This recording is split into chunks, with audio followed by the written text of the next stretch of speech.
오늘은 절기 설교를 하겠습니다. 다음 주가 성령 강림 주일이고요. 사실은 내일이 오순절 당일입니다. 그래서 샤부옷이라고 하는 오순절이 바로 내일이고요. 이 오순절에 대해서 제가 참 여러 번 설교를 했던 것 같아요. 이 절기에 대해서 여러분 좀 이제 머리에 입력이 되셨는지 모르겠습니다. 오늘 여러분들과 함께 이 성령이 강림했던 이 오순절 사건을 함께 공부하면서 오늘 우리가 이 오순절을 지나면서 무엇을 바라봐야 하고 어떤 믿음을 가져야 하고 어떻게 반응해야 하는가에 대해서 여러분들과 함께 나누면서 이 오순절을 지나면서 하나님께서 여시는 새로운 문을 우리가 믿음으로 뚫고 들어갔으면 좋겠습니다. 우리 옆에 계신 분에게 새로운 계절이 왔습니다. 한번 얘기해 주시죠. 아멘. 자, 이 오순절 샤부옷 헬라어로는 펜테코스테. 그래서 여기서 펜타코스트라고 하는 영어가 왔습니다. 오순절은요 50이라는 뜻이에요. 50일째 되는 날 이런 뜻입니다. 그런데 사실은 히브리어의 그 원래 의미를 살리려면 오순절이기보다는요 77에 49, 77절이 사실은 더 히브리적인 의미에 맞습니다. 7주, 자 우리나라 언어로 이렇게 번역하면 7번째 주가 되는 그 다음 날, 이게 50일이잖아요. 그래서 이 50일째 되는 날이 아주 특별한 날이기 때문에 유대의 그 과거부터 구약에서부터 지금까지 오메르 카운팅이라고 하는 하루하루를 이렇게 세면서 이 오순절을 기다려요. 자, 그런데 다시 한번 복습을 하겠습니다. 계속 저는 복습할 겁니다. 여러분들이 가르칠 수 있을 때까지 할렐루야. 자, 복습을 할 텐데 이스라엘의 7대 절기, 자, 레위기 23장을 중심으로 보시면 자, 봄절기와 여름절기와 가을절기 이렇게 나눌 수 있다고 그랬어요. 그래서 이 봄절기는 6월절이죠. 6월절 초실절, 이것이 봄절기입니다. 근데 이제 초여름이라고 할 수 있는 이제 지금이 이제 오순절. 근데 여기 보면 모순절을 다른 이름으로 칠칠절이라고도 하고요. 여기 보면 맥추절이라고 했는데 잘못된 번역입니다. 그래서 이 맥추는 보리맥자잖아요. 이 보리의 추수기는 6월절입니다. 이미 지나갔어요. 그런데 지금 오순절은 밀추수기예요. 그러니까 보리가 끝났고 이제 밀의 추수인데 번역상 아마 실수가 있었던 것 같습니다. 그래서 맥추절 아니고요. 밀의 추수기다 이렇게 생각하시면 돼요. 그래서 이 오순절은 무엇으로부터 50일이냐면 초실절로부터 50일이에요. 자, 초실절이 어떤 날이죠? 부활입니다. 부활. 6월절 날 주님 죽으셨고 3일째 되는 초실절 날 예수님이 부활하셨어요. 그러니까 이 초실절로부터 부활하신 예수님이 부활하신 그 사건으로부터 50일입니다. 자, 그런데 여러분 그 성경을 읽어보면 그 사도행전에 보면 40일 동안 예수님이 부활하신 후에 제자들에게 막 나타났다가 사라졌다 나타났다가 사라졌다 하시잖아요. 그래서 40일 동안 하나님 나라의 복음을 다시 가르치시고 그리고는 하늘로 승천하셨어요.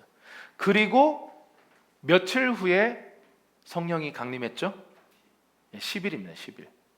그래서 50일이 지난 후에 이 오순절이었고 오순절 날 정확하게 성령이 강림하셨으니까 그 10일간 마가 다락방에서 기도했다는 거죠. 그래서 이제 그걸 이제 기념해서 어떤 교회들은 이제 10일 기도회 이런 것들도 하죠. 자, 이 밀 수확기에 우리는 지금 들어왔어요. 맥추절은 오역입니다. 그래서 이 오순절을 기점으로 자, 밀과 곡식, 이 밀과 보리의 추수기가 다 지나갔어요. 자, 보리 추수를 했고 밀 추수를 했어요. 자, 그러면 곡식 추수는 이제 다 끝난 겁니다.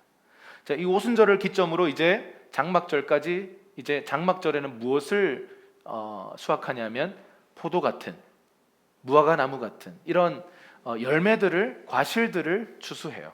그래서 곡식 축수의 시즌에서 과실 추수의 시즌으로 완전히 시즌이 체인지 되는 것이 바로 이 오순절이라고 말씀을 드릴 수가 있습니다. 자, 다시 히브리서 10장 1절 말씀에 보니까 율법은 장차 오는 좋은 일의 그림자라 그랬어요. 자, 율법은 폐해진 게 아니라 율법은 완성되었어요. 예수 그리스도를 통해. 그러면 우리가 과거의 구약의 그 율법들 또 이런 절기들을 대할 때 예수 그리스도 안에서 이것을 우리가 해석할 수 있어야 합니다. 그래서 유월절을 지날 때 우리가 가져야 할 마음이 무엇인지, 또 오순절을 지날 때 어떤 마음을 가져야 하는지, 초막절을 지날 때 어떻게 마음을 가져야 하는지. 자, 여러 번 말씀드린 게 뭐냐면 유월절과 초실절과 오순절은 이미 성취됐어요. 근데 아직 단 한 번도 성취되지 않은 절기가 무엇이라고 했죠? 네, 초막절이에요. 이거 무슨 상징입니까? 네, 예수님의 재림이에요. 예수님의 재림은 아직 나타나지 않았으니까 아직 성취되지 않았습니다. 자, 이 초막절, 요 가을절기의 그 이야기들 그 세트는 뭐냐면요, 나팔절과 속죄일 이런 것들이 같이 포함되어 있습니다. 자, 그래서 지금 이 오순절이 새로운 시즌으로 넘어가는 완전히 분기점이다 이렇게 말씀을 드렸고요. 자, 그러면 신구약에 나타난 오순절의 이야기를 함께 좀 살펴보도록 하겠습니다. 자, 먼저 신명기 9장 9절로부터 10절까지 말씀, 우리 큰 목소리로 앞을 보시면서 읽겠습니다. 시작. 내가 그 돌판들 곧 여호와께서 너희와 맺으신 그 언약의 돌판들을 받으려고 산으로 올라갔을 때 나는 40일 밤낮을 산 위에 머물러 있으면서 빵을 먹거나 물을 마시지도 못했다. 여호와께서 하나님의 손가락으로 새기신 두 돌판을 내게 주셨다. 거기에는 너희 총회의 날에 여호와께서 산에서 불 가운데 너희에게 선포하신 그 모든 명령들이 있었다. 아멘. 이 오순절 6월절 날 정확하게 예수님이 죽으셨는데 수천 년 전에 6월절 날 일어났던 일은 뭐죠? 출애굽 사건입니다. 이스라엘 백성들이 이집트의 포로로 잡혀 있다가 빠져나간 출애굽 사건입니다. 출이집트 사건입니다. 자, 출이집트 사건 이후에 약 7주가 지나면서 결국 오순절 날 시내산에 모세가 올라갔고요. 하나님이 모세에게 십계명을 주신 사건이에요. 자, 오순절 날 무슨 일이 있었다고요? 이스라엘 백성에게 하나님이 십계명, 이 토라라고 불리는 십계명을 주셨어요. 그리고 이 계명대로 살도록 계약이 체결돼요.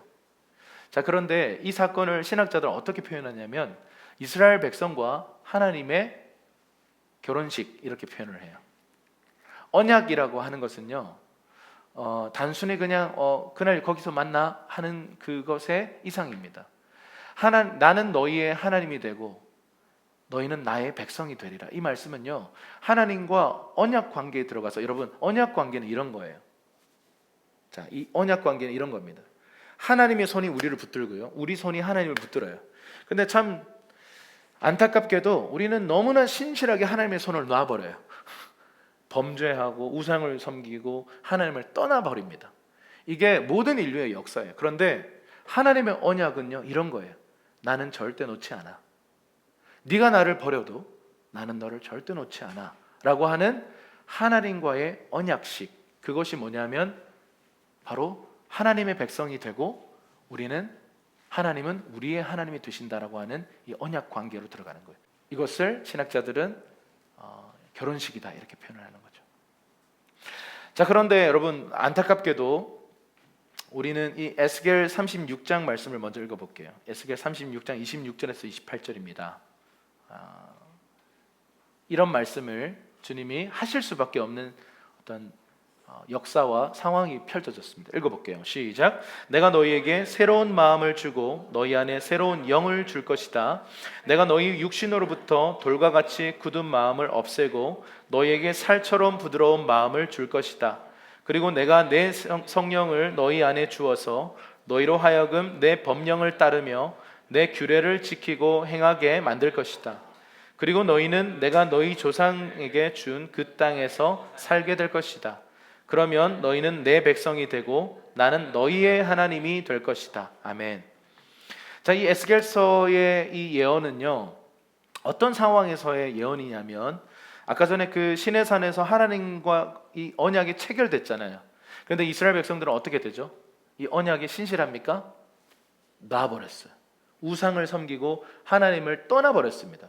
그러나 하나님은 끝까지 놓지 않으셨어요. 그러나 하나님은 그 언약대로 너희가 순종하면 천대에 이르는 축복을 주고 너희가 순종하지 않으면, 불순종하면 3대에 이르는 저주가 임하리라. 그 말씀대로요, 70년 동안 어떤 일이 벌어지죠? 바벨론의 포로로 잡혀가게 돼요.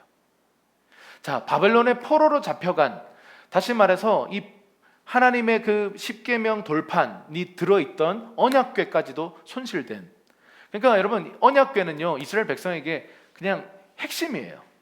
신앙생활의 어떤 핵심입니다. 근데 그게 없어져 버렸어요.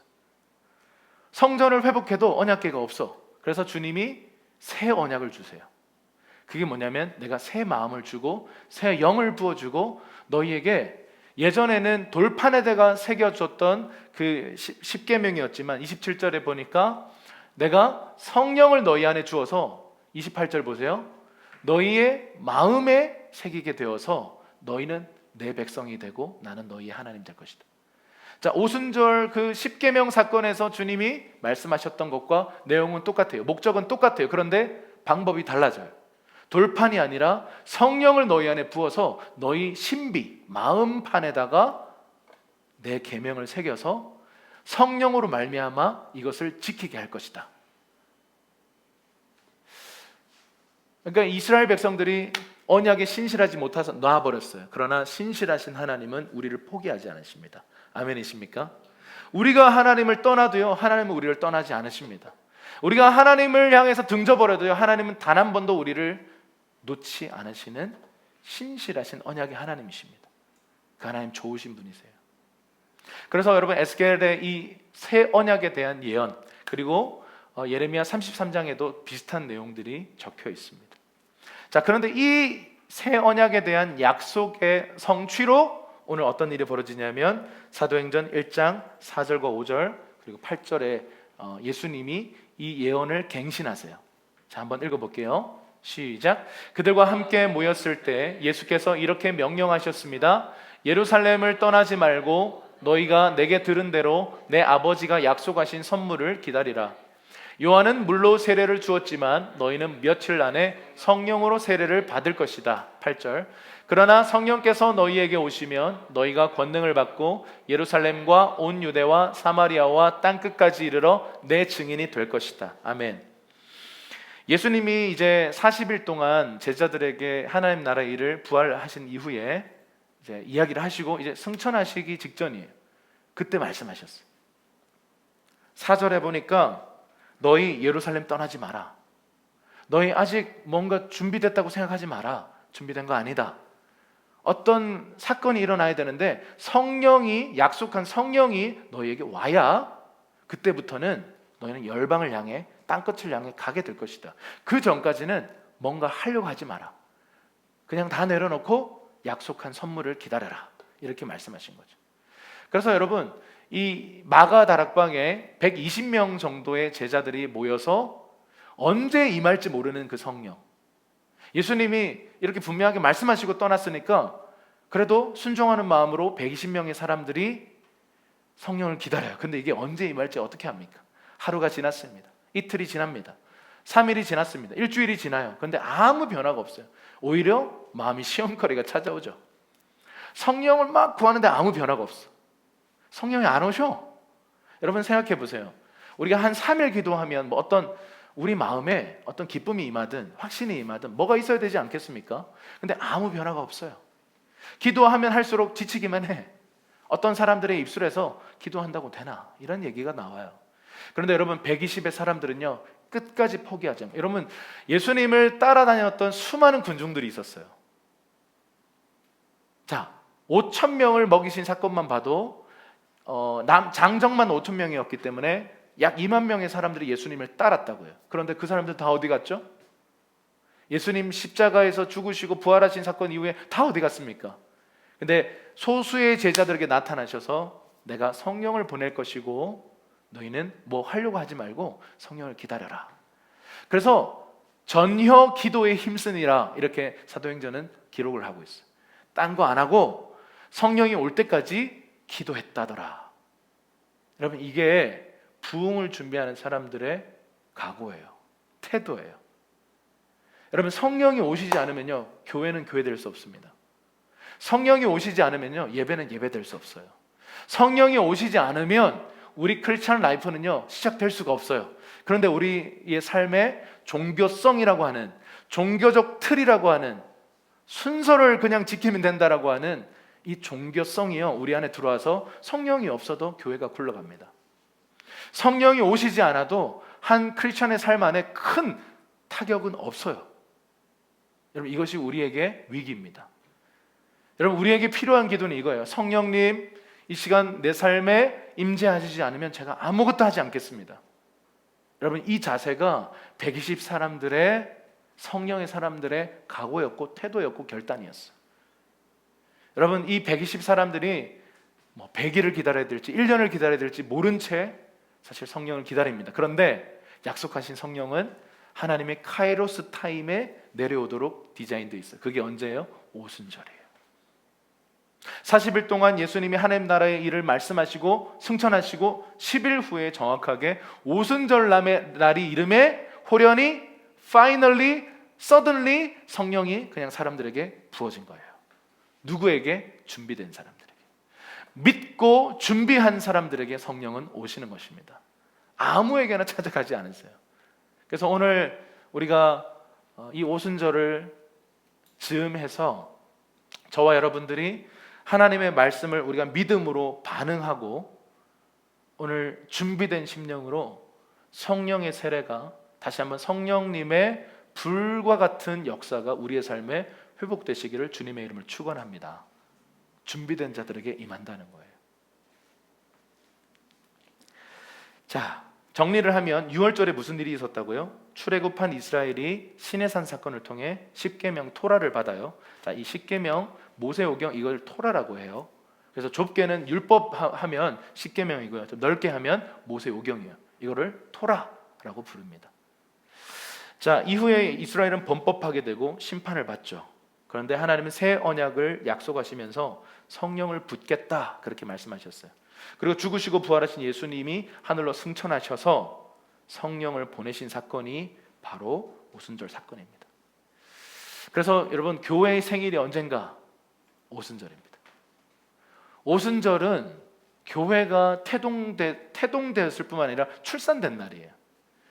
자, 어쩌면 그 예수님의 그 십자가 사건이 태동이었다면 이 오순절 사건은 출산의 날이에요. 그래서 교회라고 불리는 사람들이 사도행전 2장에 탁 출연하고 막 새 방언을 말하고 막 권능을 막 행하고 말 잘 못하고 막 말 실수 너무 많았던 베드로 아저씨가 설교했더니 막 3,000명이 돌아오는 역사가 일어났어요.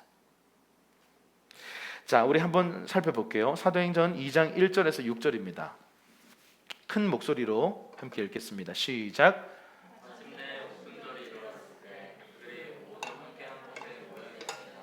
그때 하늘로부터 갑자기 급하고 강한 바람 같은 소리가 있었고 그들이 앉아있던 온 집을 가득 채웠습니다. 그리고 마치 불 같은 혀들이 갈라지는 것이 그들에게 나타나 그들 각 사람 위에 임했습니다. 그러자 모두 성령으로 충만을 받고 성령께서 그들에게 말하게 하심을 따라 그들이 다른 방언으로 말하기 시작했습니다. 그때 세계 각 나라로부터 온 경건한 유대 사람들이 예루살렘에 머물고 있었습니다. 그런데 이런 소리가 나자 많은 사람들이 모여 있는데 각자 자기들의 언어로 제자들이 말하는 것을 듣고 모두 어안이 벙벙했습니다. 자, 지금 어떤 상황이냐면요, 이스라엘의 3대 절기가 뭐라고 했죠? 유월절, 오순절, 장막절이에요. 자, 요 3대 절기 때는요, 요 3대 절기 모두 다 순례객들이 넘쳐나요. 근데 이 3대 절기 중에 1년에 단 한 차례 정도는 그래도 멀리 살아도 와서 순례를 해야 하는 게 이 유대인들의 관습이었습니다. 왜냐하면 율법에 주님의 말씀에 그렇게 하라고 했으니까요. 그래서 실제로 이스라엘 사람들은 이런 절기만 되면요 엄청 이렇게 몰려들었어요. 지금도 이제 코로나라서 아니지만 지금도 이제 코로나 시즌 전에 가보면요, 이스라엘 가보면 이때 표값이 엄청 비싸요. 그리고 이때를 피해서 가라 이렇게 선교사님들이 조언하시더라고요. 일단 표값도 비싸고 가면요 사람으로 충만해요. 그리고 물가도 엄청 비싸요. 완전 성수기예요, 성수기. 그래서 이때 피해서 좀 비수기 때 놀러 오세요 이렇게 선교사님들이 얘기하더라고요. 어쨌든 많은 사람들이 지금 이 예루살렘에 모여들었어요. 이때 오순절날 마가 다락방에서 막 기도하고 숨어서 기도하고 있던 그들에게 성령이 어떤 형태로 임했다고요? 한번 따라합시다. 불의 혀, 급하고 강한 바람 같은 소리, 이런 현상들이 나타난 거예요. 자, 급하고 강한 슉슉슉슉 하는 어떤 바람 소리가 났고요. 근데 불이 이렇게 하나가 있는데 혀처럼 갈라져서 각 사람 위에 이렇게 임하는 그 장면이 보인 거예요. 성령님은 영이세요. 그래서 성령님은 영이신데 눈에 보이거나 만져지거나 그렇게 되지 않아요. 그런데 성령의 역사가 나타나는 사건, 여러분, 이 성령의 역사가 나타나는 순간들이 있다고요. 그래서 어떤 사람들은요, 어떤 느낌으로 내 몸이 막 뜨거워져요. 전기가 막 지릿지릿합니다. 그리고 또 어떤 사람들은요, 뭐 어떤 장면들이 막 보이기도 하고 어떤 소리가 막 들리기도 해요. 그 성령 체험의 각양각색의 그런 간증들이 다 있어요. 어떤 사람은 선풍기 바람을 누가 켰지? 그래서 이렇게 보는데 선풍기가 없어요. 이 강한 바람이 어디서 오는 거지? 이게 성령의 바람인 거예요. 이런 얘기를 들으면 무슨 무협지인가? 뭔 소린가? 이런 생각이 들어요. 그런데 성령님은 살아계신 하나님이십니다. 그래서 성령님은 살아계신 하나님이셔서 자신을 나타내는 순간이 있다고요. 근데 그게 불같이 바람같이, 어떤 경우는 비와 같이, 강물처럼 자신을 나타내십니다. 여러분, 영의 성질이 어떠합니까? 물, 불, 바람과 같은 성질을 갖고 있어요. 자, 보세요. 우리가 스며든다라고 하죠. 스며든다. 자, 우리가 차가운 바람을 많이 맞으면 어떻게 돼요? 여기가 시려요. 그리고 뼈에 바람이 든다 그래요. 이게 영의 성질과 똑같아요. 여러분, 어떤 사람과 어울리느냐, 어떤 공동체와 어울리느냐가요, 그 사람의 어떠함을 결정해요. 영적인 사람들과 어울려 보세요. 나도 영적인 사람으로 뭔가 이렇게 세워져요. 그런데 육적인 사람과 어울려 보세요. 나도 모르게 육적으로 끌려갑니다. 이게 뭐냐면 스며드는 거예요. 뭐가요? 영이에요. 음란의 영이 막 스며들고요. 막 이런 욕심이 막 스며들어요. 그런 집단에 가 있으면요. 그래서 내가 성령 충만한 상태로 세상에 나아가면요, 나로 인해서 성령이 누군가에게 스며드는 거예요. 할렐루야. 여러분, 그게 그리스도인들의 세상의 빛과 소금으로 서 있으라는 의미예요. 그래서 물, 불, 바람처럼요, 우리가 어떤 영에게 계속 노출돼요. 드라마도요, 분별해서 보셔야 돼요. 어떤 세상적 가치관이 너무 깊이 스며들어 있는, 그리고 제작 의도 자체가 선하지 않은 그런 영화나 다큐멘터리나 어떤 무언가를 우리가 집중해서 노출되면요, 영이 스며든다고요. 그러면 나도 원치 않은 사이에 내가 이상해져요. 왜 자꾸 이런 생각이 들지? 왜 자꾸 내가 우울하지? 그러면서 그 영향을 받는 정도가 아니라 지배를 당하는 일들이 있어요. 그래서 공포 영화를 보지 말라고 하는 거예요. 공포 영화를 보면요, 여러분, 공포 영화 보고 나면 집에 와서 생각납니까? 안 납니까? 100% 납니다. 자려고 누우면 그 귀신의 얼굴이 막 보여요. 왜 그걸 왜 봅니까? 우리 영혼에 유익되는 거 하나도 없어요. 자극적이고 재밌으니까요. 여러분, 우리 영혼에 전혀 유익하지 않아요. 오히려 그냥 따뜻한 가족 영화를 보는 거죠. 재미가 없어요. 여러분, 우리가 무언가에 중독돼 있어요. 자극성 안에, 선정성 안에 지금 중독돼 있기 때문에 그런 게 재밌는 거예요. 그러니까 오늘날 좀비 영화가 그렇게 인기가 많은 거예요. 옛날에 그냥 조금 이렇게 뭐 액션으로는 안 돼. 좀비 액션, 좀비 감성, 뭐 이러면서 뭐 그런 얘기들을 하는 이유가 거기에 있습니다. 뭐 한국 좀비가 제일 무섭다면서요? 뭐 말도 안 되는 그런 얘기들이 있습니다. 어쨌든 여러분, 영의 성질은 그런 거예요. 그래서 불의 혀처럼 사람들에게 임하고 어떤 소리가 들리는 어떤 현상적 체험이 있었어요. 그래서 여러분, 이 체험 신앙이 위험성도 분명히 있습니다. 하나님의 말씀과 체험이 함께 가야 되지, 하나님의 말씀 없는 신학적인 어떤 가이드라인 없이 체험을 따라가면요, 이단됩니다. 이단들이 사람들 그렇게 호리는 거죠. 체험으로. 그래서 실제로 이단이나 사이비나 어떤 타 종교 안에도요, 기적과 이사가 나타납니다. 그래서 여러분, 이 영의 성질을 우리가 잘 이해할 필요가 있어요. 그래서 우리가 내가 지금 어떤 영에 노출되어 있는가, 여러분의 어떠함은 당신이 지난 몇 주 동안 어떤 영에 노출되어 있는가의 결과입니다. 만약 부정적인 생각이 계속 든다면 당신은 부정적인 영의 지배를 받는 거예요. 성령에 충만하다면 절대 그런 일이 일어나지 않습니다. 여러분 안에 기쁨과 평강과 놀라운 하나님의 내적 열매들이 막 맺혀요. 감사가 터져나오고 예배하고 싶어서 미쳐요. 그게 성령 충만한 사람들이에요. 여러분 그렇게 기도해라 기도해라 설교해도 기도 안 해요. 그걸 알아요 저도. 근데요 성령 받으면 기도해요. 와, 이까지 와가지고 막 기도 1시간 하고 가요. 2시간 하고 가요. 그 피곤한데 막 기도하고 싶어서 막 안달래요. 이해되세요? 야, 너 좀 별종이다. 아니요, 성령 받으면 다 그러하다니까요. 막 철회한다니까요, 혼자. 근데 만약에 여러분 성령 받지 않은 사람한테 철회하세요 그러면 이제 고문이죠, 고문. 하나님과 연결되는 것에 대한 기쁨과 설레임이 아니라 우리 안에 또 다른 어떤 매너리즘들이 찾아오는 거죠. 그래서 주일 예배도 마찬가지예요. 내 안에 성령으로 충만하지 않으면요, 주일 예배에 와서 앉아 있으면 이게 참 힘든 일이에요. 그래서 최소한 그래도 일주일에 한 번은 가드려야지 라고 하는 의무 조항들이 우리 안에 있기 때문에 와드린 거죠. 근데 여러분 이 자리에서 성령의 충만을 받으시기를 축복합니다.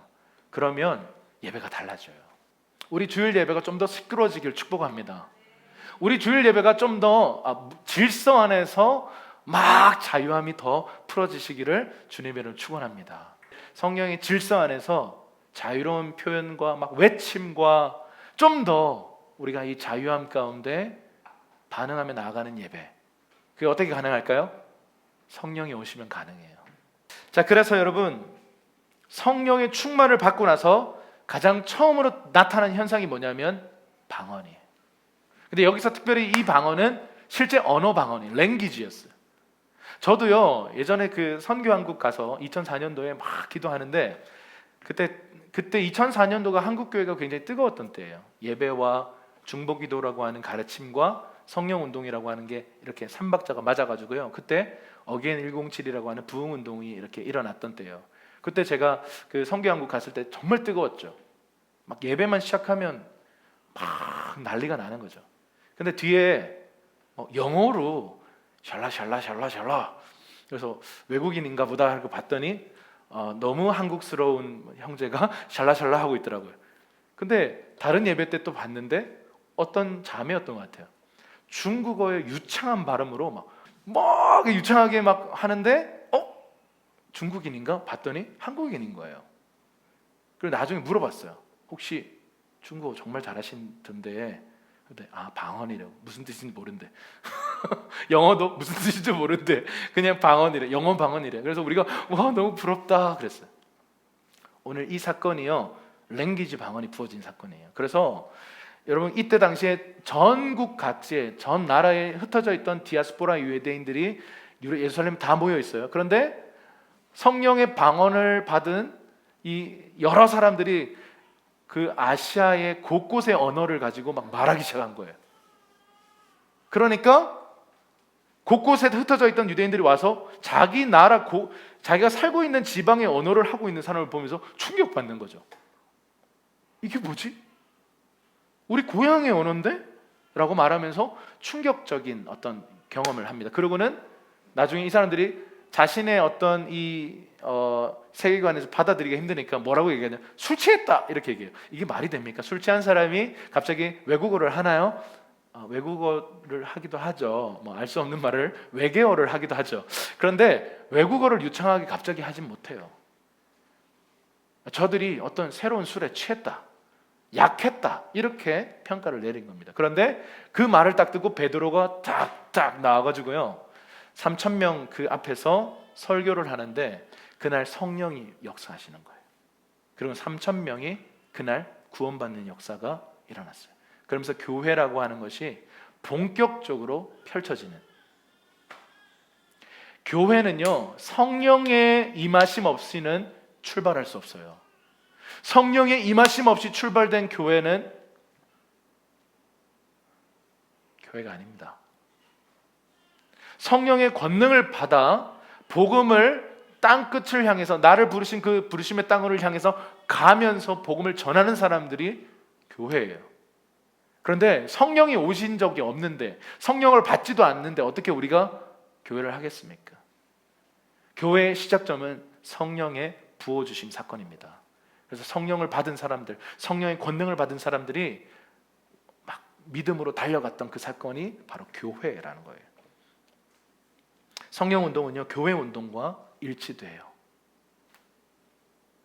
자, 여러분들과 오늘 이제 교회사 중에 20세기에 나타났던 한 사건을 나누고 싶은데, 아주사 스트리트 리바이벌이라는 거예요. 아주사 거리 부흥이라고 하는 이야기를 여러분들과 나누고 싶어요. 자, 초대 교회의 신학적 이슈는 뭐였냐면요, 예수가 누구신가예요.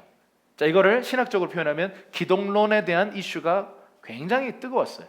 왜냐하면 그때 당시에 많은 이단들이 출현했는데, 예수는 사람이 아니다, 예수는 신이 아니다 라고 하는 기독론을 훼손하는 이야기들을 너무 많이 했어요. 그래서 신약 성경을 읽어보면 예수를 하나님으로 믿지 않는 사람들, 그리고 예수를 사람이 아니고 그냥 신이다 라고만 하는 사람들, 각종 이단들이 나타났어요. 자, 어쨌든 그래서 이 초대교회의 이슈는 예수가 누구이신가를 증명해내는 거예요. 그 증거가 뭐냐면 사도신경이에요.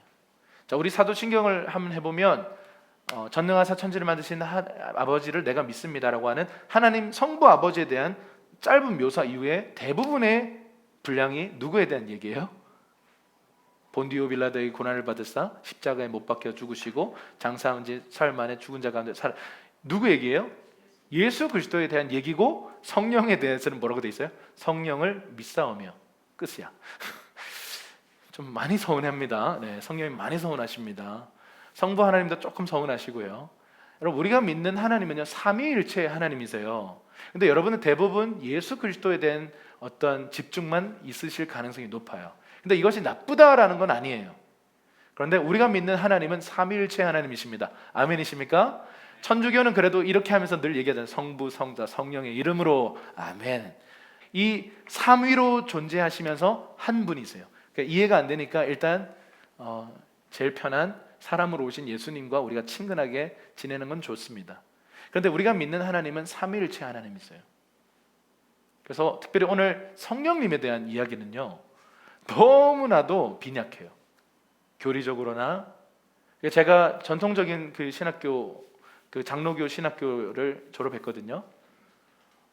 참 놀랍게도 이제 한 교수님이 성령론을 가르쳐 주셨어요. 그런데 그분이 나가고 나니까 아무도 성령론을 가르쳐 주지 않았어요. 조나단 에드워즈의 성령론, 그 책을 쓰신 분이신데 좋았어요. 저는 굉장히 좋았어요. 이 보수적인 신학교에서 그래도 성령론을 가르쳐 주셔서 너무 좋았어요. 그런데 그분이 이제 다른 곳으로 가셨거든요. 그러니까 아무도 안 가르쳐 줬어요. 실제로 보수 교회, 복음주의 교회 안에 성령에 대한 어떤 균형 있는 가르침이 거의 전무해요. 대부분 어디서 가르치냐면 은사주의나 또 뭐 한국교회에서 뜨거운 감자가 되었던 신사도 운동 라인에서 성령님에 대해서 굉장히 강조하죠. 그래서 이것에 대해서 좀 불편해하는 경향들이 있는 거죠. 저 사람들 우리가 잘 모르는 얘기를 맨날 한다. 성령님에 대해서 뭔가 좀 불편한 마음을 갖고 신앙생활을 하는 게 사실 대부분 한국교회 성도들이에요. 그런데 참 놀라운 것은 성령을 갈망해요. 여러분, 우리가 그런 얘기들을 해요. 다 장로교, 뭐 감리교, 겉은 다 교단들이 다 다른데요, 문을 열고 들어가니까 다 순복음이래요. 이 말이 뭐냐면 다 뭐 방언 받았고 성령 체험했고 이런 얘기를 한다라는 거죠. 특별히 한국교회 안에 이 은사 체험, 그리고 방언을 받았냐 안 받았냐, 이게요, 제가 중고등부 시절 때 은혜 받았다의 기준이었어요. 너 방언 받았어? 또 제가 어떤 그 유명한 강사셨는데, 그분 뭐 재미있으시고 권능도 있으신 분이셨는데 그분의 설교의 끝은 방언 받아라였어요. 그래서 뭔가 이게 방언이라는 게 받으면 다 되는 건가 이렇게 생각을 했습니다. 그래서 저도 그 고3 때 저의 기도 제목 막 방언을 주시옵소서. 그 방언 못 받으면 막 깊은 나락으로 빠지는 거야. 근데 여러분, 이 균형 있는 가르침이 없었어요. 근데 이제 사역을 하면서, 공동체를 개척하면서 나름대로 이렇게 정리해가는, 이렇게 좋은 영적인 아비들을 만나면서 정리해가는 시간들을 거치면서 성령론이라는 것은 굉장히 성경적인 기반 위에서 시작해야 하는 거구나, 체험에서 시작해버리면 위험하구나 라는 것들을 좀 배우게 됐습니다. 오늘은 뭐 성경론 강의는 아니니까 그건 다음 기회에 좀 하고요. 어쨌든 예수가 누구신가에 대한 뜨거운 감자 이야기가 많았어요. 그런데 성령님에 대해서는 별로 없었어요. 자, 그런데 2세기에 보니까 어떤 한 운동이 일어나는데, 소아시아 지역을 중심으로 한번 따라합시다. 몬타누스 운동. 자, 몬타누스라고 하는 사람이 이끈 운동인데 한마디로 성령 운동이에요. 엄청난 성령의 운동이 일어났고, 막 예언자가 막 일어났고, 막 예언을 하고, 신유의 은사, 치유죠. 치유의 은사들이 막 나타나서 엄청난 이 성령 운동이 일어나요. 폭발적으로. 근데 주류 교회는 이것을 이단으로 규정해 버립니다. 그러니까 여러분, 이 성령론에 대해서 체계적인 집대성도 없는 채로 기독론에 집중하고 있는데, 몬타누스 주의자들이 일어나서 약간 이제 막 질서 있지 않게 또 건강하지 않은 것들이 막 펼쳐지니까 이단 이렇게 얘기한 거예요. 그러니까 제가 이때 이후부터는 성령의 운동이 막 일어나려고 하면 몬타누스구나, 이 몬타누스 같은 자요, 너 몬타누스 이단이구나, 이렇게 사람들을 규정하는 일들이 있었다고 해요. 그래서 굉장히 주류 교회로부터 배척을 받게 돼요. 그래서 성령 운동에 대한 부정적 인식이 이때부터 생깁니다. 그래서 여러분, 첫 열매가 정말 중요해요. 처음 이런 것들을 경험할 때, 처음 어떤 것들을 새로운 영역 안에 풀어놓을 때요, 건강하게 풀지 않으면요 엄청난 재앙이 될 수도 있어요. 우리 한국 교회 안에 그 초창기에 성령 운동이 결국 기도원 운동에서 시작됐어요. 그런데 기도원 운동 안에서도 뭐 균형 있게 하신 분들도 분명히 있습니다만, 그렇지 않은 사람들, 개인의 체험 중심으로 막 어떤 치유 사역을 하는데 막 어떤 성경적인 어떤 기준을 벗어난 어떤 좀 이상한 그런 현상들이 막 집중하면서 이상한 치유 사역, 이상한 막 누군가를 막 조종하는 비인격적인 예언 사역, 이런 것들을 통해서 교회의 질서가 혼란케 되고 굉장히 많은 문제들이 일어납니다. 분열이 막 일어납니다. 이게 몬타누스가 했던 일과 비슷한 거죠. 그러니까 누가 처음 이것을 풀어놓느냐, 균형 있게 풀어놓느냐의 문제는 다른 문제예요. 자, 어쨌든 이런 일들이 일어났다라는 것입니다. 그런데 기독론을 중심으로 전 세계 교회가 성장합니다. 그런데 18세기에 와서요, 이 미국의 1차, 2차 대각성 운동이라고 하는 이 엄청난 Great Awakening이라고 불리는 이 운동이 일어납니다. 이걸 통해서, 자, 1차 대각성 운동이 리더십이었던 사람이 조나단 에드워즈예요. 그리고 2차 대각성 운동은 찰스 피니라고 하는 사람이에요. 자, 이 조나단 에드워즈는 장로교 출신, 찰스 피니는 좀 이런 알미니우스적인, 이렇게 개인의 체험이나 인간의 의지 중심적인, 그리고 이 장로교 중심이라고 하면 뭐냐, 이런 거예요. 하나님의 주권 중심, 이런 거죠. 이렇게 생각하면 돼요. 내가 기도하면 하나님 일하신다. 이게 좀 더 알미니우스적인, 찰스 피니적인 어떤 관점이었어요. 무슨 소리냐? 네가 기도한다고 하나님이 일하시면 하나님이 네 밑에 있냐? 하나님은 주권자시다. 하나님의 전적 의지를 가지고 사람을 준비시켜서 그 사람이 순종할 때 하나님이 일하시는 거다. 물론 사실 같은 얘기예요. 같은 관점이 다른 거예요. 그런데 어쨌든 1차, 2차는 전혀 다른 신앙 칼날을 가진 사람을 통해 터졌다라는 거죠. 엄청난 성령의 역사가 일어납니다. 여러분, 그 조나단 에드워즈도 굉장히 보수적인 그 장로교에서 신앙생활했고, 수재예요. 목사도 아니야. 그냥 평신도인데 혼자 신학 공부해가지고 엄청난 신학적 소양을 갖추고 어느 날 숲풀에서 거닐면서 기도하는데 성령이 오신 거예요. 그래서 이 사람의 설교가 보통, 청교도의 설교는 보통 한 3시간이거든요. 할렐루야. 네, 제가 청교도가 아닌 것을 감사하십시오. 3시간 정도를 그 기록에 따르면 지루한 설교를 했대요. 왜냐하면 이때는 다 교리 설교였어. 교리만 얘기하니까. 그러니까 교리를 3시간을 가르쳐. 근데 그날따라 어떤 교리였냐면, 하나님의 손 아래, 진노의 손 아래에 있는 사람들이라고 하는 죄에 대한 설교였어요. 근데 여러분, 어떤 기록에 따르니까 이런 표현이 있어요. 사람들이 설교 듣다가 설교 말미에 아 뜨거 이렇게 얘기하는 거예요. 막 괴로워하면서 아 뜨거 막 이러는 거예요. 이상하죠? 지옥불이 경험된 거예요. 말씀을 듣다가. 그래서 막 뜨거워가지고 뜨거워 막 이러면서 회개가 막 터져 나오는 거예요. 여러분, 우리 길손주 장로님의 그 평양 대부흥 이야기도 들어보면 보수적인 교회입니다. 그런데 성령이 임해버리니까 길손주 장로님이 무대로 나가서 제가 회개할 게 있습니다. 장로 어른이 어떤 죄를 얘기하냐면 정말 치졸한 죄.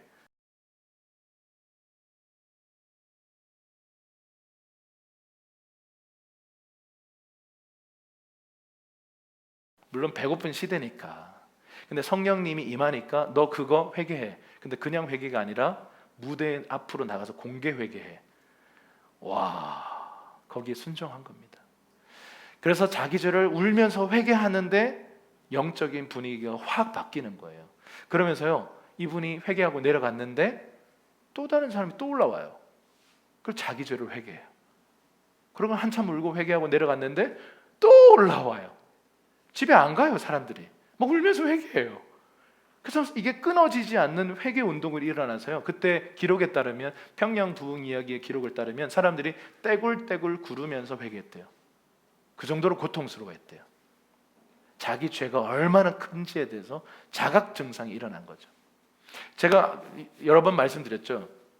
죄라는 게 이런 거예요. 우리가 이렇게 예쁜 브로치를 하나 샀어. 그래서 이게 딱 브로치를 막 이렇게 예쁘지? 그러고 다니는데 어느 날 서포트라이트를 탁 비추니까 바퀴벌레야. 꺄! 이게 회개예요. 빛이 비춰지기 전까지는요, 그거 좋아요.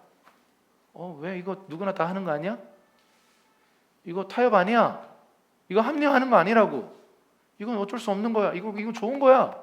다 그렇게 하잖아. 나도 좋아서 한 거야. 근데 빛을 딱 비추니까 바퀴벌레예요. 혐오스러워요.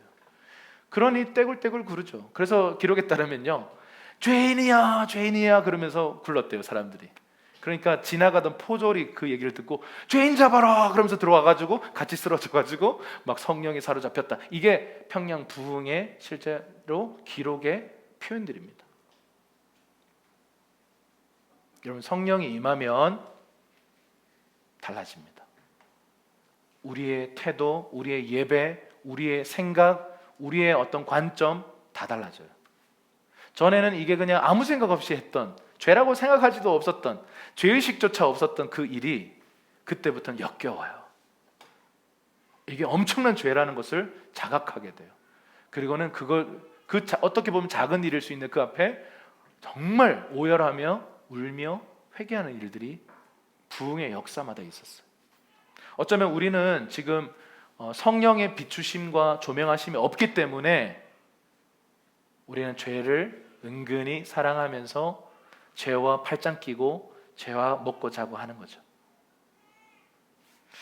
자, 그런데 보세요. 그때 잠깐 부흥이 터졌다가 또 없어져요. 여러분, 부흥의 역사를 읽어보면요, 또 배울 수 있는 게 뭐냐면 어떻게 부흥이 일어나는가도 보는데요, 어떻게 부흥이 꺼지는가도 봐요. 꼭 부흥이 일어나면요, 핍박자들이 생겨요. 조나단 에드워즈라고 하는 그 사람이 이단이야 이런 소리를 들었어요. 왜냐하면 사람들이 성령이 나타나니까 막 쓰러지고 막 이상한 현상들이 나타나니까 그걸 경험하지 않은 사람들은 불편한 거죠. 찰스 피니 때는 말도 못해요. 찰스 피니가 어떤 공장에 초대를 받아서 갔어요. 근데 공장에 일하던 직원들이 찰스 피니 얼굴을 보면서 다 쓰러지는 거예요. 여러분, 이게 무슨 이상한 소리로 들리죠? 찰스 피니 얼굴 보고 다 쓰러졌어요. 여러분, 이런 얘기가 성경에 없을까요? 있어요. 베드로의 그림자만 밟아도 치유되리라는 믿음을 갖고요, 사람들이 베드로의 그림자에 지나갔는데 치유되고, 사도 바울이 손수건만 던졌는데 손수건에 맞았는데 치유가 되고, 이런 일들이 있는 거예요. 영은요, 전이가 돼요. 그래서 영적인 세계는 이러한 허용들이 있습니다. 그런데 여러분, 우리가 이런 현상에 너무 주목하고 따라가고 그러다 보면 하나님의 말씀의 진리의 중심에서 벗어나갔기 때문에 영과 진리라고 하는 이 균형 안에서 우리의 신앙생활을 해야 된다는 것입니다. 그래서 여러분이 경험했던 모든 성령의 이야기가 성경에 있는가, 그걸 분별하셔야 합니다. 성경적인가 분별하셔야 돼요. 그래서 이 부분, 이게 가장 처음 우리가 해야 할 분별인 것이죠. 만약 그렇지 않다면 고민하시고 리더십과 상의하시고 버려야 될 것들이 있다면 내려놔야 되는 거죠. 그게 균형입니다. 자, 어쨌든 그 일이 있고 나서요, 또 잠잠하게 이렇게 지나가는 거죠. 그러다가 1990년도에 이렇게 들어오면서 찰스 파람이라고 하는 감리교 출신의 신유 운동에 열려 있었던 사역자가 베델의 집이라고 하는 기도 운동을 시작해요. 그러면서 거기 기도원을 설립하고 거기에 성경학교를 열어요. 말하자면 신학교를 열었다는 거죠. 그리고 당시에 미국은 그 짐 클로우 법이라고 하는 법이 있었는데, 어떤 법이냐면 백인과 흑인이 한 자리에 못 있는 거예요. 엄청난 인종차별적 법이죠.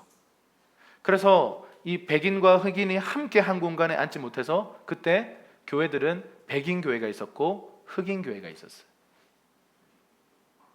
백인 교회, 흑인 교회를 이렇게 분리해서 신앙생활을 할 수밖에 없었어요. 근데 찰스 파람에 대한 소문을 듣고요, 한 흑인 목사가 이 베델의 집에 찾아와요.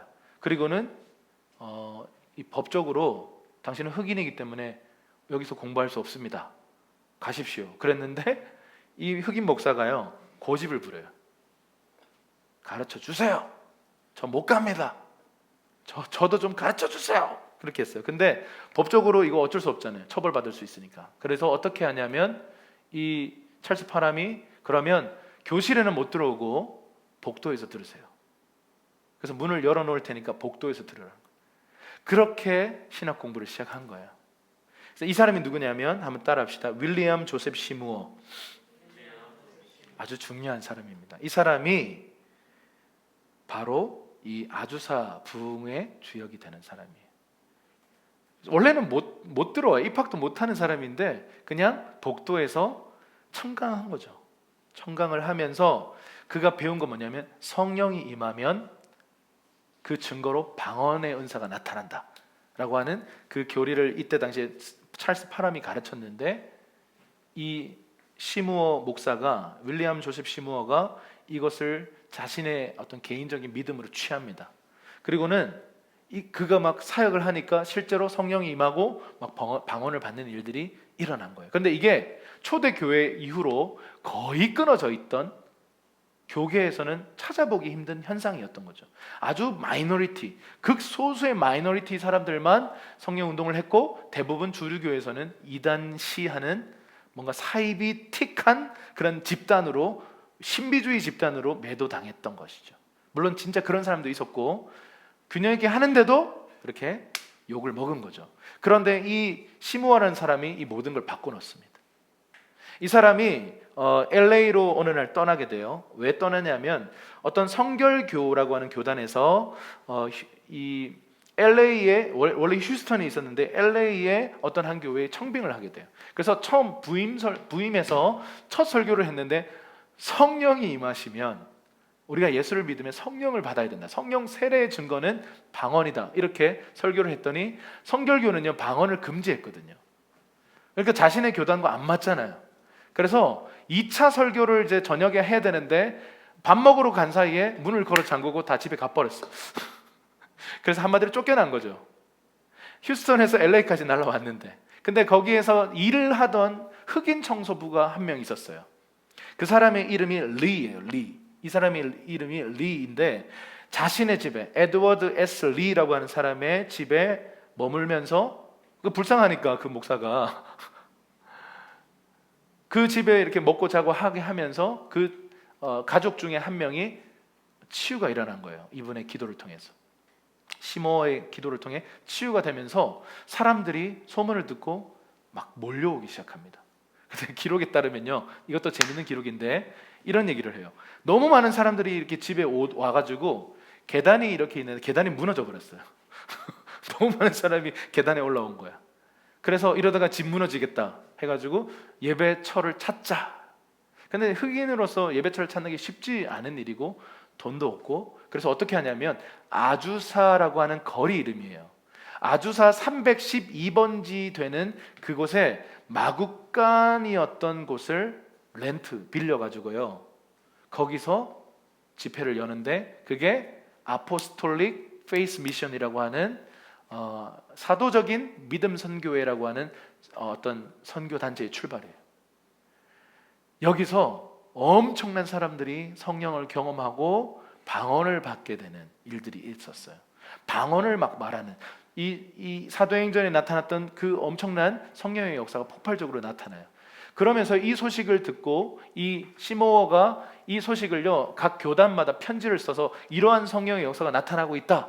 그런데 이제 대부분 사람들은 이거 이상한 사람들이다 그러고 그냥 뭔가 이렇게 축출당했는데, 또 사모하던 사람들은요 전 세계에서 날라와서 이 아주사 스트리트에 모여들기 시작한 거예요.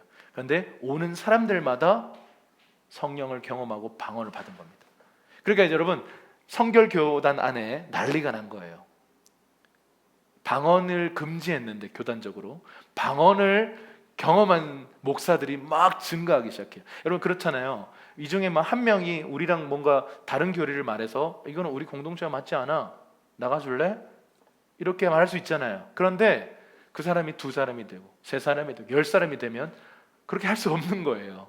그러니까 이 시므오 목사의 어떤 편지를 보고 수많은 사람들이 몰려와서 오기만 하면 성령을 경험하고 방언을 받으니까 이게 성결교가 더 이상 이들을 받아들일 수 없어서 결국은 이렇게 나눠지기 시작했습니다.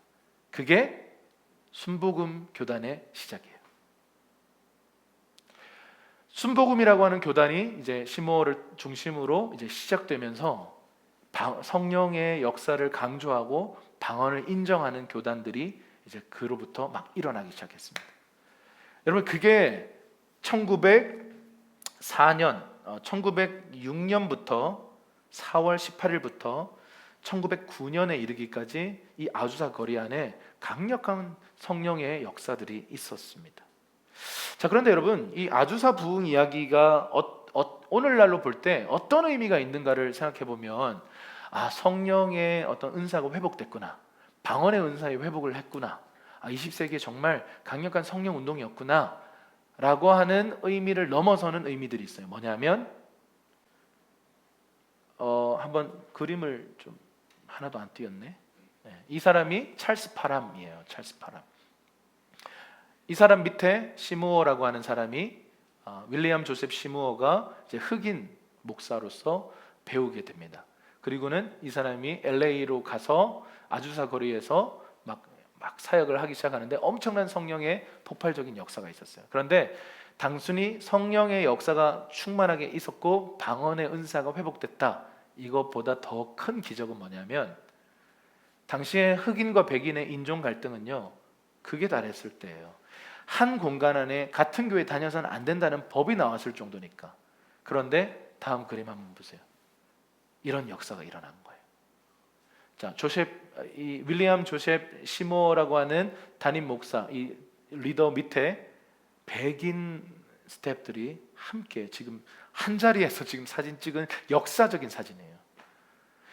인종 차별이라고 하는, 백인과 흑인이라고 하는 하나 될 수 없는 그 그룹들이요 성령이 오시니까 하나 된 것입니다. 할렐루야. 여러분 성령이 오시면 단순히 방언을 한다, 그 주장을 넘어서서 성령이 오시면요 인간으로서는 불가능한 그 일을 성령은 행하신다라는 거예요. 여러분 말도 안 되는 이 성령 받은 사람들이 이 조선이라고 하는 땅에 비행기도 없던 그 시절에, 항로도 안전하게 있지 않은, 배도 안전하지 않은 그 시대에 목숨을 걸고 여기까지 오셔가지고 복음을 전했던 그분들의 이야기를 들어보면요 성령 받은 한 사람, 그리고 성령이 주시는 꿈과 비전을 따라 걷는 사람, 그 사람들을 통해 모두가 다 말리죠. 너 왜 그래?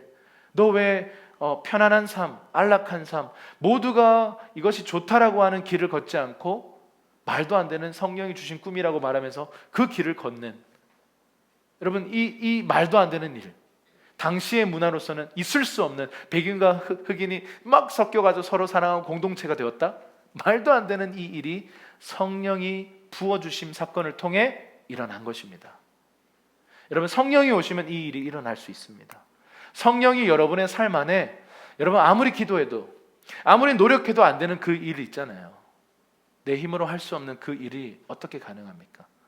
성령이 여러분의 삶에 충만하게 부어지고 세례되어지고 엄청난 하나님의 충만한 다스림이 나타나면요, 인종의 모든 갈등을 뛰어넘고 하나 될 수 없었던 관계가 하나 되고 불가능했던 그 일 안에 가능의 문이 열리면 성령이 오셨을 때 이 일들이 가능하다라는 것입니다. 여러분, 오늘 이 이야기를 여러분들과 함께 나누면서 여러분 안에 뜨거운 마음이 좀 생겨나면 좋겠어요. 이 이야기를 들으면서도 그냥 그렇구나, 좋은 일이 있었구나, 뭐 나랑 무슨 상관인가, 이런 생각이 혹시나 있으시다면 여러분, 당신은 너무 종교적인 그 틀 안에 너무 오랫동안 있었기 때문에 나를 통해 하나님이 역사하실 거라는 기대와 믿음이 전혀 없는 거예요. 여러분, 그 틀을 깨고 나오시기를 축복합니다. 여러분, 여러분이 모르는, 경험하지 못한 놀라운 하나님의 세계가 있어요. 그 세계에 뛰어든 조그만 맛을 본 사람들은요, 인생을 걸고 거기에 던졌다고요. 목숨을 걸고 자신의 인생을 던질 정도의 가치가 있는 게 여러분, 조금 하나님 나라를 맛본 사람들의 이야기예요. 이 멀리 저 손까지 날아왔다고요. 날아온 건 아니죠. 헤엄쳐 온 것도 아니고 배 타고 왔어요. 여러분, 지금 뭐 우리 이런 거죠. 꿈이 뭐예요? 꿈 모르겠는데요. 어떤 비전을 갖고 있어요? 모르겠어요. 공무원이나 될까요? 여러분, 제가 공무원 비하하는 거 절대 아닙니다. 어떤 분들은 공무원이 되셔야죠. 그런데 다 전 국민이 공무원을 꿈꾸는 나라, 뭔가 문제 있습니다. 꿈이 뭐예요? 엄마한테 물어볼게요. 뭐 이런 반응들. 여러분, 우리는 뭔가 좀 잘못된 어떤 그 틀 속에 들어와서요, 신앙도 잘못된 틀 속에 들어와서 살아계시고 전능하시고 기적을 행하시고 없던 길을 만드시는 정말 스펙타클하고 익사이팅한 정말 재밌는 신앙생활이라고 하는 이걸 몰라요. 현장이 없으니까. 교회에 왔다가 교회 떠나니까. 근데 교회는 그런 게 아니라고 제가 계속 반복해서 말씀드립니다. 성령이 임한 사람들이고 그 사람들이 가는 곳곳에서 일어나는 그 일, 그게 교회의 스토리라고요. 그런데 우리는 종교적 위안을 받고 다시 일상으로 돌아가고, 종교적 위안을 받고 일상으로 돌아가는, 사실 성경이 말하는 교회의 모습과는 전혀 다른 그냥 종교적 시스템으로 우리의 삶이 굳어져 있어요. 이걸 뜯어 고치려고 하니까 너무 힘들어요. 너무 힘들어요. 차라리 처음 신앙생활 하는 사람한테 바른 교회론을 가르쳐주고 처음부터 교회가 이런 거고 자 이렇게 해보자 하면요, 너무 쉬울 것 같아. 근데 이미 우리는 그냥 교회 일주일에 주일날 와가지고 앉아있다가 은혜 받고 힘을 내서 또 열심히 유기를 살자, 이거 성경적인 거 아닙니다. 저와 여러분이 교회이고 그리스도인이고 가는 곳곳마다 사도 바울이 일으켰던 그 일, 예수님이 일으키셨던 그 일이 일어나는 게 기독교고 그게 교회의 스토리예요. 사도행전은 그런 이야기예요. 그런데 로마의 국교가 되면서 시스템화됐어요. 제도가 되었다고요. 그러면서 이득을 취하는 사람들도 생기고 돈을 버는 사람들도 생겨요. 그러면서 교회가 타락하기 시작했습니다. 생명력을 다 잃어버리고 성령의 역사 없어도 돼. 있는 게 오히려 불편해. 그러니까 그냥 시스템화되어 있는, 그냥 순서를 행하면 예배했다 라고 하는 착각 속에 빠져 있는 거예요. 여러분, 오늘 오순절을 앞두고 정신을 차리세요. 기독교가 뭔지를 정신 바짝 차리고 기억하세요. 내가 지금 기독교가 아닌 이상한 그냥 종교적인 어떤 시스템 속에 가짜 위안 속에 우리는 사로잡혀 있어요. 성령이 임하시면 그걸 깨닫게 돼요. 성령이 임하시면 내가 지금 잘못 살고 있구나, 이거를 알게 됩니다. 여러분, 제가 어떻게 보면 저에게도 안락한 길은 있어요. 좀 괜찮은 길들이 있거든요. 이 괜찮은 길은 이것 또한 세상적 기준이죠. 뭔가 이렇게 사람들한테 내놓으라 할 수 있는 어떤 뭔가를 이렇게 잔뜩 차려놓고 이렇게 할 수 있어요. 그런데 여러분, 아무것도 없는 광야에서요, 그냥 주님 붙들고 5년을 달려왔어요. 여기서 힘든 일도 있었고 좋은 일도 있었어요. 그런데 그 속에서 제가 정말 보고 싶은 건 뭐냐면요, 소수의 무리들, 소수의 제자들이 모여서 정말 오늘 사도행전에 나타난 성령의 역사가 그 일상 속에, 그 직업 현장 속에 나타나는 것을 보기를 원합니다. 여기 와서 그냥 우리끼리 그럴싸하게 예배 연출하는 게 아니고 여러분의 일상과 가정과 직장에서요, 이 기독교의 이야기, 성령의 폭발적인 역사가 나타나시기를 주님의 이름으로 축원합니다. 이거 아니면 기독교 아니에요. 너무 극단적인가요? 아니요, 이게 성경의 규정입니다. 그래서 여러분, 오늘 여러분들에게 이거 하시면 좋아요가 아니에요. 이거 안 하면 교회가 아니에요. 이거 안 하면 그리스도인 아닙니다. 성령을 받으십시오. 이렇게 기도하면 1분 안에 이렇게 기도거리가 다 떨어져요. 성령 받으세요. 그리고 여러분, 뚫고 나가세요. 정신을 차리고, 지금은 이 마지막 때에 수많은 여러분 우리를 향해 몰려오는 엄청난 사단의 역사들이 우리를 밀고 들어왔고, 이미 우리는 마치 지고 있는 것 같아요. 교회는 그냥 뭐 맥없이 그냥 다 쓰러지고 있어요.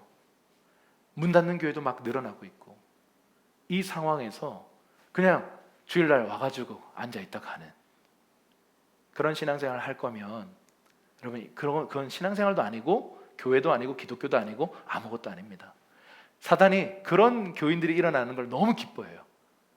정신을 차리고 성경을 읽고 기도하면서 참된 교회가 되어서 성령 받은 사람들, 그래서 그 결과물들을 서로 위로하고 나누면서 또 다른 개척과 또 다른 새로운 하나님의 인도하심을 따라 도전하는 이 일들, 이 재밌는 신앙생활이 여러분의 삶에 나타나기를 축원합니다. 아줌마들을 통해 역사하실 성령님의 이야기가 있어요. 싱글 우리 청년들을 통해 주님이 역사하실 이야기가 있다고요. 주님의 책에는 이미 기록되어 있어요. 그런데 믿음으로 일어나서 뚫고 나가는 사람들이 필요해요. 문은 항상 열려 있습니다. 그런데 그 문을 뚫고 나가는 사람들은 적습니다. 잔소리 했어요. 할렐루야. 네. 오늘 잔소리 들을 수 있는 귀가 있기를 주님으로 축복합니다. 자, 누가복음 11장 9절에서 10절 그리고 13절을 읽고요, 우리 같이 좀 성령 세례를 위해서 좀 기도하는 시간 갖겠습니다. 자, 시작. 그러므로 내가 너희에게 말한다. 구하라, 그러면 너희에게 주실 것이다. 찾으라, 그리하면 너희가 찾을 것이다. 문을 두드리라, 그러면 너희에게 열릴 것이다. 누구든지 구하는 사람마다 받을 것이요, 찾는 사람마다 찾을 것이요, 두드리는 사람에게 문을 열릴 것이다. 너희가 악할지라도 너희 자녀에게 좋은 것을 줄 알거든 하물며 하늘에 계신 너희 아버지께서 구하는 사람에게 성령을 주시지 않겠느냐. 성령 세례, 성령님을 구하는 기도는요, 심플합니다. 먼저는 회개가 필요해요. 우리 안에 있는 죄를 고백하셔야 돼요. 주님, 저 잘못했습니다. 내 안에 있는 죄를 보여주세요 라고 기도하셔야 돼요. 그래서 부러진 줄 알고 사랑하고 있었던 우리의 장신구가 바퀴벌레라는 사실을 깨닫는, 그게 이제 회개인 거죠. 그리고 돌이키는 거예요. 그리고 두 번째는 갈망이 있어야 합니다. 원해야 돼요. 여러분, 원하지 않는데 성령은 오시지 않습니다. 그분은 인격이세요. 주님 오시옵소서, 나를 충만하게 채워주세요. 정말 구하는 자들에게 주님은 오시는 분이십니다. 그리고 두 번째, 구체적으로 기도하셔야 돼요. 자, 기도하셨다면 성경은 뭐라고 했냐면, 구하고 기도한 것은 이미 받은 줄로 믿으라 그래요. 하나님의 믿음을 가져라, 이 말입니다. 자, 믿음으로 구했다면 믿음으로 받는 겁니다. 이게 이제 처음엔 잘 이해가 안 돼요. 무슨 말이야? 믿음으로 구하고 믿음으로 받으라. 혼자 쇼하는 건가? 아니요. 믿음이라고 하는 어떤 열쇠를 가지고요, 구했다면 믿음으로 받는 것. 이게 굉장히 포인트예요. 중요한 포인트. 그리고 마지막으로 받은 줄로 믿었으니까 믿음의 말을 하고 믿음의 행동을 하고 믿음의 순종을 하는 것. 예를 들어서 치유를 위해서 기도했다면 안 되던 동작을 해보는 거예요. 이게 믿음의 행동이에요. 아니요, 믿음은 바라는 것이 실상이 있는 거예요. 실상이 있는데 왜 불안해하죠? 그럼 믿음이 없는 거죠. 믿음이 있다는 것은 분명한 고울이 있다는 거예요. 그러면 그 고울이 있으니까 믿음으로 구했고 믿음으로 받는 거예요. 성령 또한 그렇게 받는 거예요. 성령의 은사도 그렇게 우리 안에서 활성화되는 거예요. 그래서 함께 이 시간 좀 기도를 했으면 좋겠는데요. 먼저는 좀 우리 성령님 앞에 좀 회개하십시다. 제가 좀 여러분들한테 뭐 이런저런 목회자로서 어쩌면 잔소리, 어쩌면 책망, 어쩌면 조언을 했는데요, 권면을 했는데, 여러분 이것을 달게 들으시기를 주님의 이름으로 축복해요. 정신을 차려야 돼요. 지금은 때가 악합니다.